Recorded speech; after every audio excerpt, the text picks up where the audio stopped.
To understand how electric motors work, we must first examine a rectangular current loop placed within a magnetic field. When a current Y flows through this loop of length L and width W, it interacts with the surrounding field to produce mechanical force. While uniform magnetic fields are common, many practical applications use a radial magnetic field.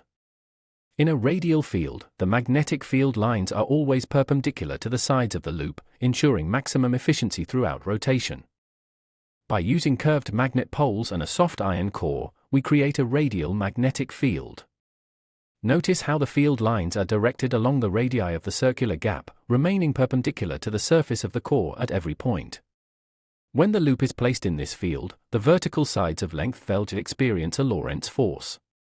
According to the right-hand rule, since the current I and magnetic field B are perpendicular, the force F equals I times L times B. Because the current flows up one side and down the other, the forces on the two vertical sides are equal in magnitude but opposite in direction. These two parallel, non-collinear forces form what we call a force couple. A force couple creates torque, which is the tendency of a force to rotate an object about an axis. The torque tau is calculated by multiplying the force F by the perpendicular distance between the two forces, which is the width W of our loop. Substituting our force formula into the torque equation, we get I times L times B times W.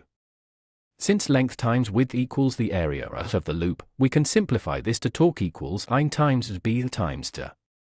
The unique advantage of a radial field is that as the loop rotates, it always remains parallel to the magnetic field lines.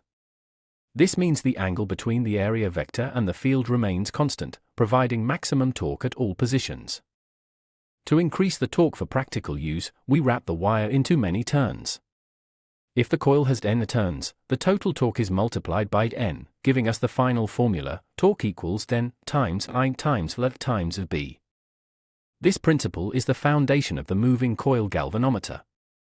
Because the torque is constant and proportional to the current, the deflection of the needle provides a linear and accurate measurement of electrical current. In summary, a radial magnetic field ensures that the current loop always experiences maximum torque regardless of its orientation. This allows for steady rotation in motors and precise measurements in scientific instruments. Understanding the interaction between current, geometry, and magnetic fields allows us to harness electromagnetism for modern technology. Thank you for watching this lesson on torque in radial fields. Generated by Vision Solve AI.